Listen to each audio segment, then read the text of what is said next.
Hello and welcome, Amudar Pratap Singh. Thanks for joining us on this special interview as part of the NewsX A-List. We have with us a very special guest today on the program.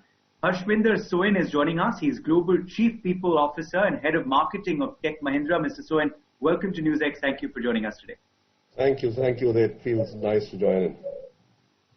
And, before I start off with the interview, I want to congratulate you and Tech Mahindra, of course, because you've always been recognized earlier too as a great place to work. But even in 2020, things are no different. I believe your company has been included in the best 50 companies to work for 2020 list. So congratulations. How does that feel and how did that happen? Well, thank you very much. And yeah, it is a very special feeling.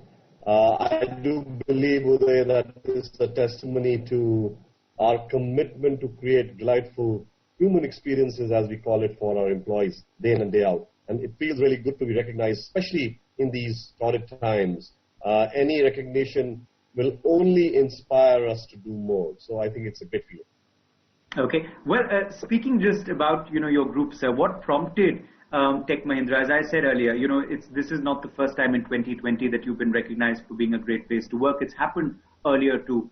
What prompted Tech Mahindra, to focus on creating this great work environment, this pro-employee approach of yours? So actually, Uday, this is a great question, and this is actually the first time we've actually broken into this top 25 list.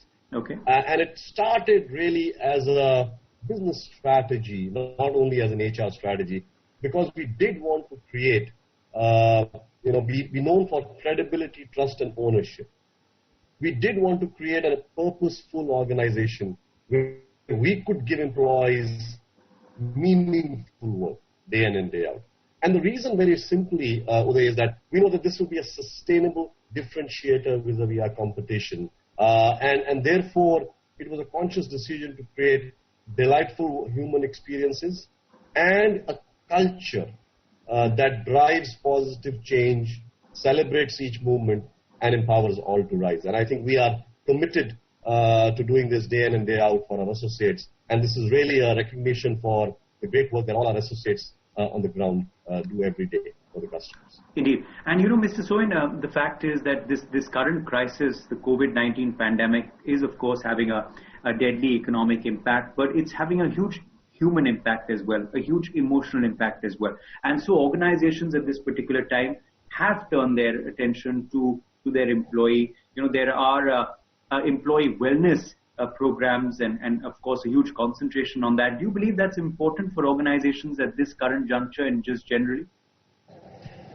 So again, Uday, employee wellness was always important. But post the pandemic, what has happened is immediately once the pandemic hit, of course, the physical well-being was very important. So you have to take care of people, physical safety, health and well-being. And for us, since we are 125,000 employees across 90 countries, we got hit in the first wave itself. Mm-hmm. And when our employees got stranded across the world, we had to obviously quickly react. But as you moved into a work from home kind of a scenario, as people started, working from their homes, clearly the psychological impact, mental wellness impact is huge. Because today, it is not only working from home today, it is also working at home. Yes. So it's the whole screen fatigue, it's the whole double shift fatigue. And since, especially people who were alone, we had to actually do a very interesting scheme where we invited folks who were alone to live with families, because it's very difficult. And the whole psychological intent was huge. And I think going forward, this is going to remain a major thrust area for all leaders. But since you are such a mega player, sir, what's been really the biggest challenge, in getting employees to work from home in this new culture, this new atmosphere? What was the biggest challenge for you and for your group? So in hindsight, when we look back, we were up with about 94% of our IT population working from home within the first 72 hours. But if you look at it, the very nature of who we are, across 90 countries, the dispersed workforce was the biggest challenge. And obviously, when such a pandemic hits and people start working from home, to connect, to communicate. Obviously, a lot of tools, collaboration tools come in. But the whole very nature of leadership, which is built on the command and control of people sitting around you, changes as people get dispersed and working from their homes. So I think it was quite a challenge for us, to communicate regularly, second, to keep a track on people as they were stranded all across the world, and of course to motivate, inspire, because remember, we are also running a lot of essential services around the globe, and therefore, unlike many other industries, we couldn't say, okay, shut down everything and sit home and relax. But people had to actually be up and running and provide those services. Otherwise, a police force won't run, or an e-commerce won't run, or a hospital won't run, or a hotel won't run, or even the whole e-commerce depended on us, the banking system depended on us. So I think we had to ensure that not only were they safe, but they were motivated, inspired to give their best. I think one question, though, everyone's pondering over, Mr. Soin, is this going to be the new normal? When the situation normalizes as well, is work from home going to be the new normal going forward? What's your take on that? So again, an interesting question, and I've been asked that before. So let me give you a perspective. I think while we are all very euphoric about the increase in productivity and efficiency that we see in work from home, but I think it's going to be more a mix of physical and work from home, so physical and virtual. And even for us, I think about 30% would continue to work from home, irrespective of where we are. But remember, the challenges still are very real. In a country where you have 6 people living to a room, in a country where there is still infrastructure problems of Wi-Fi and security. So I think it will be a new normal where we will see people working from home and people working from offices. Technology will play a key role to enable this to happen. But more importantly, I think we will see that things like 5G coming in will be a great enabler. Things like a drop in the cost of equipment and machines would be very, very important. So I think there will be a mix of a work from home and a work from office, and it is going to be an interesting time and a challenging one for all of us as we go. Okay. And what was the role of technology, sir, in this transition that took place, from working in offices to, of course, working from home? What kind of role did technology play in this transition? And do you believe this crisis will also lead to the adoption of technology more in the HR domain? And again, a brilliant question. So as you dispersed, as you started working from home, clearly we saw people, adopting technologies like never before. And, it's a joke that the COVID probably was the greatest catalyst for a digitization or digital transformation. Because people who never worked on collaborative tools like we are doing today actually took to it because that was a necessity and a survival instinct. Technology played a very, very important role and continues because to keep people, businesses running, to make sure that, BCPs or business continuity plans were running, technology enabled it. And I think even going forward, the whole communication will depend on, the efficiency will depend on the kind of technologies we use, and it will be a key enabler. Like I talked about, some of the tools like we are on a Zoom meeting. It could be many such collaborative tools, but also to keep in touch with employees. Also to keep in touch with our customers.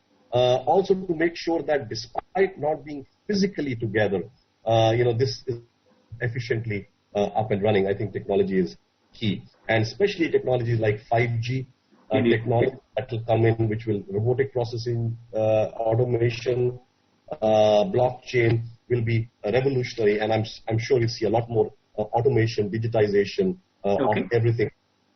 Now, you spoke earlier, of course, about some of the tools to help your employees at this particular time and the steps that you've taken. One of those, of course, was offering that option to employees who are alone to actually be with families and whatnot. But what else have you done, sir? Because this current situation and working from home can trigger a lot of anxiety and stress because of the current pandemic, less human-to-human interface and interaction. So what have you done to help alleviate some of that anxiety and stress? And you're absolutely right, Uday. So, when we all started getting adjusted to this environment of working from home, suddenly we got a sense of freedom where we didn't have to travel. So we got a lot more time in our diary, and we sort of started using up all the time. But we forgot that today, as I said, people are working from home and people are working at home because they were doing home chores because maids were not allowed. And yet they were doing the office work from home. So obviously the screen fatigue, the double shift fatigue started setting in. Yes. And people actually got, the psychological impact was huge. So I think there is going to be a lot of things that we'll have to do. One is going to be discipline, like we have in the office environment. I think discipline is going to play an important role. How do we actually manage a day? Of course, there is going to be a lot more importance on, as I said, this whole psychological wellness part of it. And a lot of companies like us are, getting into counseling services, even to have somebody to speak to. It could be a bot. We have our asana, our yoga bot, by the way, which helps people do yoga every day to keep them fit and alive. And, we use that quite often. And I think those things are going to be the reality as people work from home going forward. And a lot of emphasis will be on emotional and mental well-being. Very interesting, very innovative, I must say, steps that you've taken. Fantastic. Final question then, Mr. Soin, before we let you go. Do you believe also this is a time for reskilling and upskilling of your workforce, of your employees? So have you been taking steps in that direction as well to prepare employees for the post-COVID situation, for the post-pandemic situation? So actually, upskilling and reskilling are going to be lifelines. And let me explain what I mean by lifelines. The life skill is today about 2.5 years of any technology that comes in. And in an environment where, you will face cost pressures, you will face competition, you will have to upskill and reskill fast for 2 or 3 reasons. One, to stay relevant. 2, we will also have to do slightly more than just upskill. We will also have to, in the new environment today, sense new skills that are coming. For example, today, there is AI and blockchain. So we are reskilling people on AI and blockchain. But who competitive edge would be if you could sense what's coming next? And then reskill before that technology also sets in. And therefore, utilization of people. And for companies like us, almost 68% of our cost is manpower. And therefore, upskilling, reskilling to stay relevant, upskilling, reskilling to have an edge, and also to be efficient. Because today when customers are looking for new skill sets, they don't have the time and the luxury to go out and spend months trying to look for it. True. If you have an engine like we do, which upskills people very quickly from within, you also have efficiencies, and of course you save a lot of costs. I think it's going to be. Well, we certainly wish you all the very best in that journey ahead. Harshvinder Soin, thank you very much for joining us. Wish Tech Mahindra also all the very best at this crucial juncture. Stay safe. Take care, sir. Thank you for joining us today. Thank you, Uday, and you stay safe too, and it was wonderful chatting with you. Thank you. Thank you.